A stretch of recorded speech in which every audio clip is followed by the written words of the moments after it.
Hey, this is Bob Birch, Web Technology Specialist with NDSU Agriculture Communication, and we're going to talk about creating a Twitter account for professional use, and hopefully we'll get you started and through the process in really just a very few minutes on how to create a Twitter account. So you're going to start by opening a browser. I have Mozilla Firefox open here. You could use Internet Explorer, you could use Google Chrome, you can use Safari, any web browser will work, and all you need to do is go to the Twitter website. Now you could just Google Twitter and click on the link, or you can go up in your address bar and type www.twitter.com.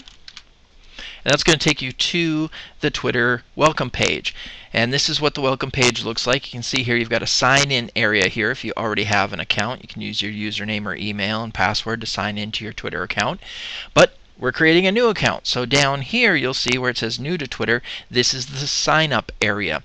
And it starts with putting in your full name. Now this is a professional account, right? So we're going to want to use our name as we would use it professionally. Now you're probably noticing this is not my name, but I already have a Twitter account under my name, so I'm going to use a different name here to create this account and show you how to do it.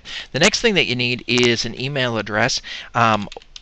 Twitter limits the number of accounts per email address to one. So one email address, one account. You can't use the same email address for multiple accounts. So this will have to be a unique email address that has not been used for a Twitter account before. And then finally you put in a password. And again, you should use a secure password that will not be easily hacked. Capital letters, some numbers, maybe even a special character. Give you a nice strong password that won't be compromised. That's all you need, and then you click this sign up for Twitter button. And this is the next screen that you get. Here we see our name, we see our email address, we see our password, says the password's okay, and then here, right here where it says McLuhan Darkfold, no spaces, that's the suggested username. Now this one happens to be available. If your name's John Smith, it's not going to be available, John Smith as a username, but Twitter will suggest some alternatives that you could use. I think it's important when you're using it professionally to use a Twitter username, and we call it a handle, that's as close to your actual name as possible. I've sort of broken this rule with my own account. Years ago when I created my account, I used the username ndbob, and it has some of my name in there, but it's not clear when you see that, oh, this is Bob Birch, the guy from NDSU Ag Communication. So you might want to make sure that you are clearly identified as yourself with your username as close as possible, given the limitations that your name might be taken as a Twitter handle already. Okay? So a couple other things that you can do on this particular page. One is you can uncheck or leave checked these two boxes. One is says keep me signed in on this computer.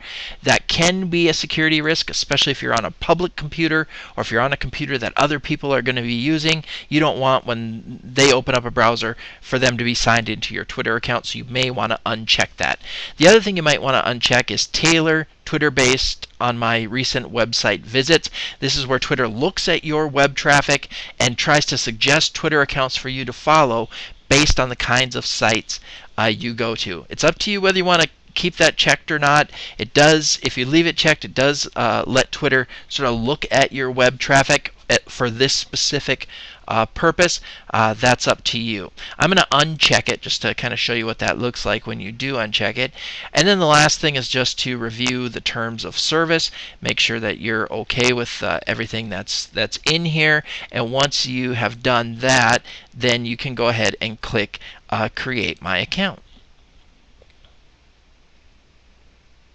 So now we've gotten to the point where we've created our account, and Twitter is going to walk us through the rest of this process. And so all you need to do that is click the next button here, and Twitter's going to take you to a screen where it's asking you to follow people. And you're not going to be able to move on from this until you follow 3 people. Now you can follow some of the suggestions here that Twitter suggests for you, or you could search for particular people that you want to follow. If you're not sure yet who you want to follow, just follow some of the people that Twitter suggests for you, and you can always unfollow them later. It's very easy to do.